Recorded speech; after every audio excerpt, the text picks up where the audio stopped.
बिस्मिल्लाहिर्रहमानिर्रहीम। अस्सलाम वालेकुम students, welcome to my YouTube channel. मैं हूँ रिफ़त और आप लोग देख रहे हैं इंग्लिश लवर्स। तो आज का हमने जो टॉपिक डिस्कस करना है वो है थ्योरी, लॉ एंड प्रिंसिपल। ठीक है, तो चलिए स्टार्ट करते हैं।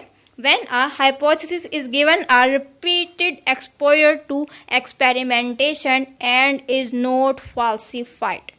When a hypothesis is given a repeated exposure means जब को एक हाइपोथेसिस जो है वो बार बार उसको एक्सपेरिमेंट किया जाए और वो गलत ना हो, ठीक है, वो मफरूज़ा जो है वो गलत ना हो। It increases biologist confidence in hypothesis. इससे क्या होगा कि जो बायोलॉजिस्ट हैं वो दावा करते हैं कि ये मफरूज़ा ठीक है ना, तो इनके अंदर जो साइंसदान है इनका कॉन्फिडेंस जो है वो कॉन्फिडेंस लेवल इंक्रीज हो जाएगा। ठीक है, such well supported hypothesis may be used as the basis for formulating further hypothesis. Means ये कि ये जो ऐसा बहुत ज़्यादा सपोर्ट करने वाला हाइपोथेसिस जो है ये बहुत ही ज़्यादा जो है इस्तेमाल होने लग जाए as the basis for formulating further hypothesis. Means मज़ीद हाइपोथेसिस बनाने के लिए which are again proved by experimental results, जो कि दोबारा उनको प्रूव किया जाए। ठीक है, this the hypothesis that stand the test of time. Means ऐसा हाइपोथेसिस जो कि बार बार टेस्ट किया जाए और रिजेक्ट भी ना हो, आर कॉल्ड थ्योरीज। एक ऐसा मफरूज़ा जो कि बार बार टेस्ट किया जाए बट वो रिजेक्ट ना हो, उसको मीन्स उसको कोई भी एतराज़ ना हो उस मफरूज़े के ऊपर, तो वो कहलाता है थ्योरीज। ठीक है, a theory is supported by a great deal of evidence. एक थ्योरी जो होती है ना वो बहुत ज़्यादा एविडेंस कहते हैं शहादत को। मीन्स एक बहुत ज़्यादा जो है सबूत होता है कि जी ये ठीक है। Productive theory keeps on suggesting new hypothesis. आप प्रोडक्टिव थ्योरीज जो होती हैं वो बहुत सारे न्यू मफरूज़े जो हैं वो बताती हैं and so testing goes on. और इस तरीके से क्या होता है, टेस्टिंग जो है वो जारी रहती है। Many biologists take it as a challenge. अब बहुत सारे बायोलॉजिस्ट जो हैं वो एक चैलेंज के तौर पर इसको एक्सेप्ट करते हैं एंड एक्सर्ट ग्रेट एफर्ट्स, और बहुत ही ज़्यादा जो है वो कोशिशें डालते हैं to disapprove the theory. Disprove the theory means उस थ्योरी को जो है हम गलत साबित कर सकें, पूरा का पूरा जो है वो अपना जोर लगा देते हैं, इसको एक चैलेंज के तौर पर लेते हैं बहुत सारे साइंसदान। If a theory survive such doubtful approach and continues to be supported by experimental evidence, it becomes a law और प्रिंसिपल। एक ऐसी थ्योरी जो कि बार बार जो है वो टेस्ट की जाए बट वो अपनी जो उसका वजूद है वो कायम रहे, ठीक है, और उसको सपोर्ट किया जाए एक्सपेरिमेंटल एविडेंस के साथ, ठीक है, वो बाद में क्या बन जाता है, एक कानून बन जाता है। जैसे कि एक और भी लॉ है, energy can not be created not be destroyed but it can be change from one form to another. इस तरीके से ये भी एक लॉ है।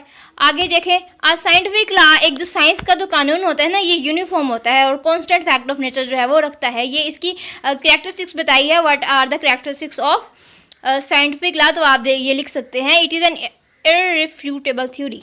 ठीक है, examples of biological laws are Hardy Weinberg law and Mendel's laws of inheritance. ये जो है वो बायोलॉजिकल लॉज की एग्जाम्पल हैं दो। ठीक है, अक्सर आ जाता है सवाल, write down the names of write down the examples of biological laws. तो हम क्या लिखेंगे, Hardy Weinberg law and Mendel's laws of inheritance. When a female mosquito pits the skin, pits कहते हैं चीर देना। ठीक है, जब एक मॉस्किटो जो है अपने माउथ पार्ट से हमारे जिस्म की स्किन को जो है वो चीरती है, she injects a small amount of saliva into the wound before drawing blood.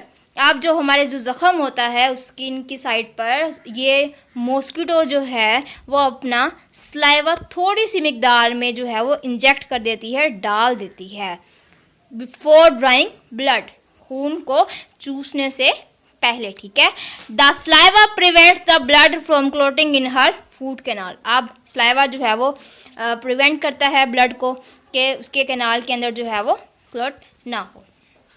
आगे है, the welts that appear after the mosquito leaves is not a reaction to the wound but an allergic reaction to saliva. जाहिर सी बात है, जैसे ही मच्छर काट के चला जाता है तो हमें जो है वो एलर्जिक रिएक्शन होने लग जाता है, हमें जो है वो इचिंग होने लग जाती है, ठीक है। इन मोस्ट केसेस बहुत ज़्यादा जो सूरत हाल होती हैं, the itching sensation and swelling subside within several hours, काफ़ी घंटों तक रह जाती है, ठीक है।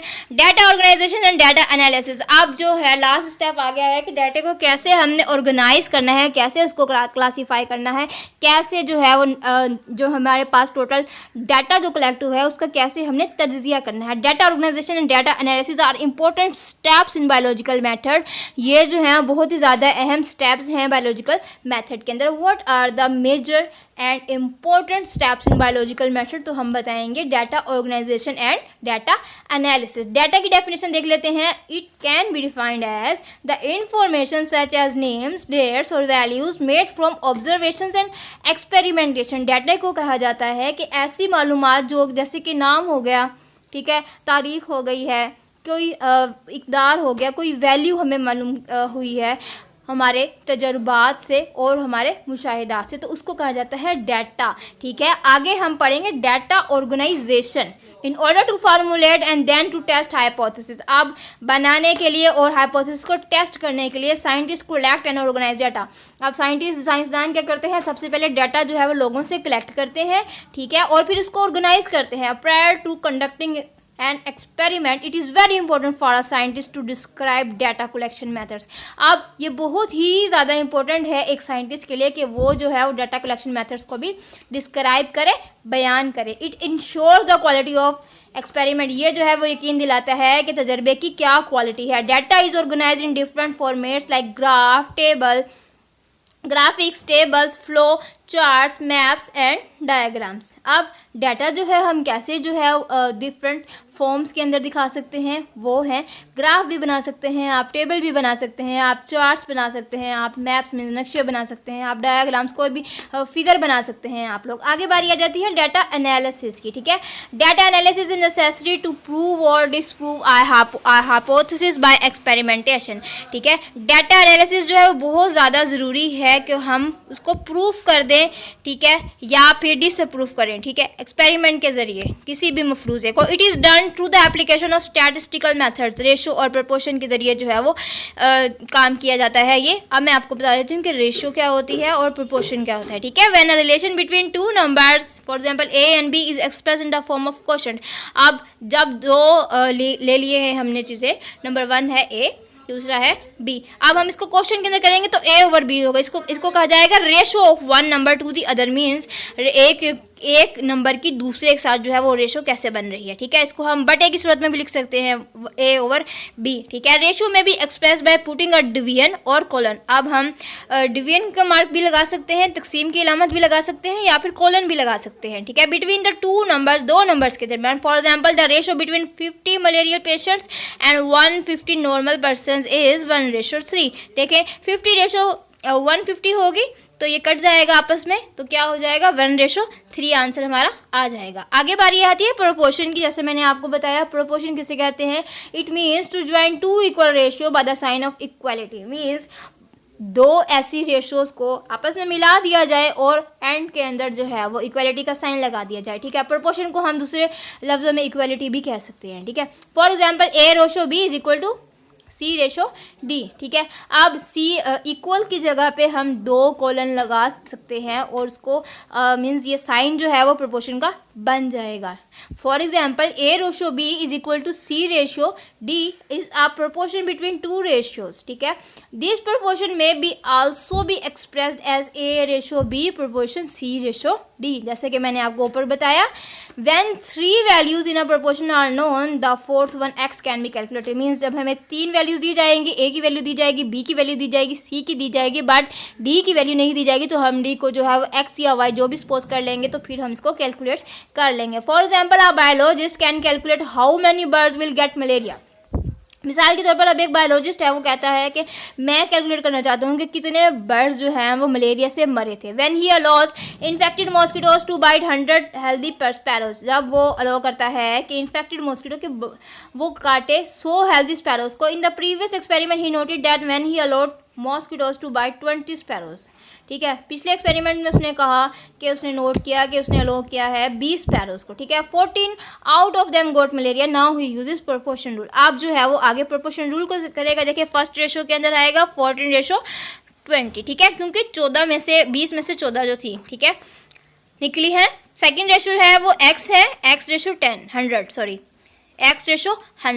आप प्रपोर्शन का साइन लगा लें इसके इक्वल। ठीक है, प्रपोर्शन को जो है वो इक्वल भी आप कर सकते हैं, रेशो को बटे की सूरत में लिखेंगे। ठीक है, 20 × x हो जाएगा, 14 × 100 हो जाएगा। ठीक है, आगे जो है वो x जो है वो यहीं पर ही रहेगा, 20 वहाँ जाके डिवाइड हो जाएगा, क्योंकि ये अलजबरा का असूल है कि एक चीज़ यहाँ पर मल्टीप्लाई हो रही है, वहाँ जाकर डिवाइड हो जाती है। फिर हमने आगे कैलकुलेशन की तो हमारा जवाब आ जाता है x = 70। इसका मतलब ये हुआ कि 70 जो है वो 100 में से स्पैरोज को मलेरिया हुआ। Statistics are thus a means of summarizing data through the calculation of mean value. Statistics जो है एक किस्म का जरिया है कि हम जो है हमारे पास टोटल जो डाटा आया है ना, इसको हम मीन वैल्यू के ज़रिए जो है वो कैलकुलेट कर लें। This step is very important क्योंकि it transforms raw data into information. अब ये बताता है कि रॉ डाटा जो है वो कैसे पता चलेगा हमें, which can be use to summarize and report results. इसके बाद जो है वो हम रिपोर्ट्स बनाते हैं, हम रिजल्ट देते हैं कि क्या जो है वो हमारा फीडबैक था, क्या जो है हमने अपना नतीजा निकाला है। तो ये था जी हमारा सेकंड चैप्टर जो कि आज कंप्लीट हो गया है। आई होप आप सबको समझ में आ गया होगा। कोई बात समझ में नहीं आती तो कमेंट बॉक्स में मुझसे पूछ लिया करें, वीडियो को लाइक भी किया करें, चैनल को सब्सक्राइब भी किया करें। तो मिलते हैं अगली वीडियो में। नेक्स्ट वीडियो में मैं आपको पढ़ाऊँगी chapter number 3। So be ready for the next lecture. तब तक के लिए अल्लाह हाफिज़।